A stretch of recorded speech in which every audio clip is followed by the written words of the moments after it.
Olá a todos, nós vamos apresentar para vocês aí a semana 1 do PET 2, algumas sugestões de resposta e algumas dicas. Nós estamos vendo a história do Brasil, o período da República Brasileira, e nesses primeiros passos vamos ver a proclamação da República e seus principais desdobramentos. A nossa pauta. No que constitui a nossa pauta? O que você vai aprender hoje? No primeiro slide, nós vamos mostrar uma linha do tempo. O segundo slide vai ser constituído de aspectos gerais. Terceiro slide, falando aí de política coronelista, também chamada de coronelismo. O quarto slide vai retratar aí a Constituição de 1891, a primeira Constituição republicana do Brasil. No quinto slide, a ideologia republicana e a política do café, como surgiu o republicanismo no Brasil a partir de 1870, e também as políticas de valorização do café. E por último, no último slide, a questão do voto de cabresto e o controle do voto. Veja essa frase. O povo assistiu bestializado à proclamação da República. Quem disse isso, quem escreveu isso foi Aristides Lobo, no livro Os Bestializados. Aliás, o que quer dizer a palavra bestializado? Nesse contexto, o povo assistiu boquiaberto, assistiu sem fazer nada, não participou da proclamação da República.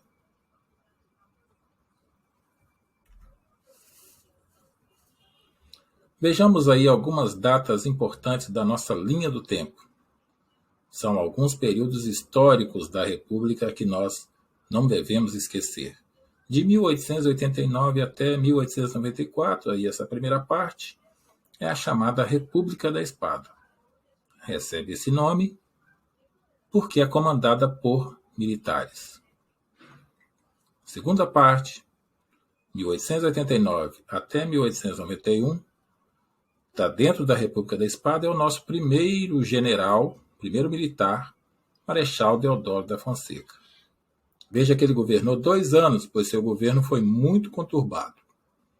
De 1891 até 1894, governa Floriano Peixoto, chamado Marechal de Ferro. De 1894 até 1930, nós temos a chamada República das Oligarquias, ou seja, a partir de 1894, com a saída de Floriano Peixoto, começam a haver presidentes civis no governo brasileiro.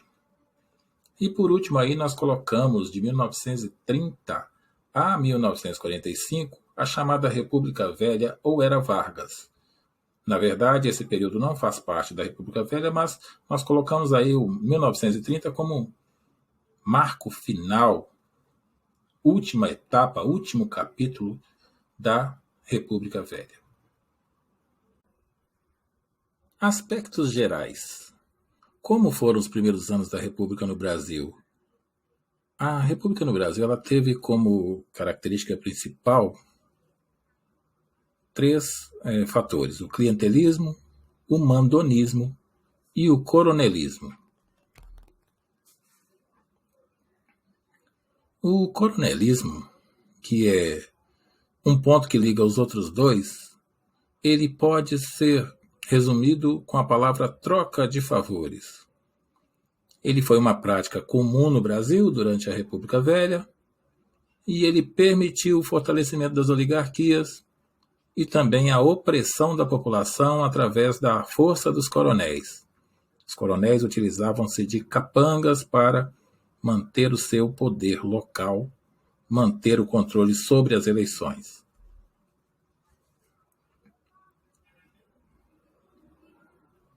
A Constituição de 1891 é outra questão que vai cair no nosso PET. A questão vai pedir para apontar características desta Constituição. Como primeiro aspecto, ela vai estabelecer o presidencialismo como forma de governo, e determina também que o presidente seja eleito pelo voto direto, com mandato de 4 anos. Entendendo que o voto direto nessa época não é igual ao nosso voto direto, são somente alguns setores que vão poder votar. Um resumo sobre a Constituição de 1891. Foi a primeira Constituição elaborada pela República. Ela estabeleceu o presidencialismo como forma de governo. Seu texto garantiu maior autonomia nos estados, o que é um fator positivo, mas que gera também problemas, e esses fatos a gente tem observado ultimamente. Separou igreja e Estado. E aí a gente sempre dá o exemplo do casamento. No Império, a pessoa devia casar na igreja. Na República, na Igreja Católica, né, que era a religião oficial nessa época. Na República, existem 2 casamentos, o civil e o religioso, separando exatamente esses 2 interesses. E ainda a Constituição determina o voto aberto, mas restrito a homens de 21 anos de idade. Então, é uma Constituição que tinha uma cidadania limitada.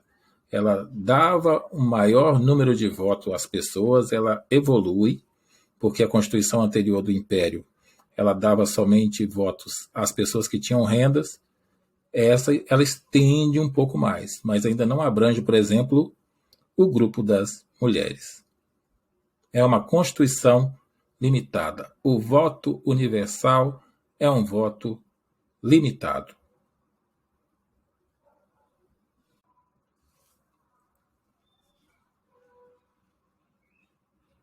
Outra questão que é abrangida no nosso PET é a questão do movimento republicano, o chamado republicanismo no Brasil Império. Esse republicanismo ele vai começar a ocorrer a partir da década de 1870. O Brasil Imperial então começa a sofrer aí diversos tipos de oposição ao seu regime, e também a defesa da instalação de uma república no lugar da monarquia. Outro fator aí que vai fortalecer esse republicanismo é a Guerra do Paraguai, já que os militares que retornaram após essa guerra retornam mais conscientes da sua importância na sociedade. E ainda há a questão do pensamento positivista, outro aspecto aí que reforça o republicanismo no Brasil Império. O pensamento positivista dizia que a ciência e o progresso poderiam desenvolver o Brasil e o Brasil poderia ganhar mais força no âmbito internacional.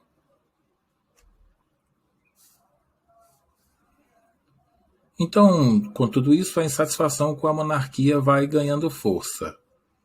Vai ganhando força devido a essa questão militar da Guerra do Paraguai, da conscientização dos militares, mas também ganha força nas diferentes camadas da nossa sociedade, não só a militar. Também insatisfação vai ser gerada nas elites emergentes, urbanas. Os próprios políticos da época estavam insatisfeitos com o governo do imperador. As classes populares, os escravos, também, lógico, tinham críticas à monarquia. Todas essas insatisfações, em algum momento na década de 1880, torna-se uma conspiração.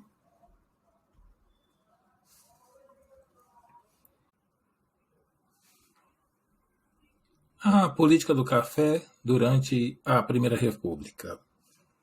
O que a gente vê com relação ao produto café é uma valorização desse produto, uma supervalorização desse produto. Produtos como borracha, produtos como cacau, vão surgir somente no final da República como alternativa ao café. Então, são alguns exemplos aí de política de valorização do café. O Convênio de Taubaté, que tinha o objetivo do governo encontrar uma política estatal para garantir rentabilidade da cafeicultura. A própria política da valorização do café em si mesma, que é um conjunto de medidas adotadas pelo poder público como forma de assegurar condições de enfrentar a queda dos preços do mercado financeiro internacional. E, por último, o fator é a forma como o governo lidou com a crise do café na época do crack da Bolsa de Nova York, em 1929. O governo procurou atender aos interesses dos cafeicultores através de constantes medidas de proteção ao produto.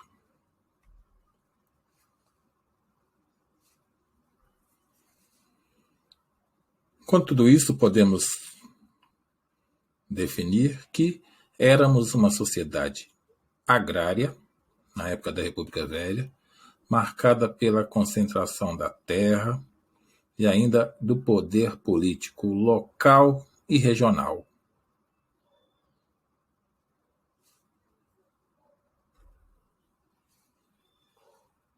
Você tem alguma dúvida?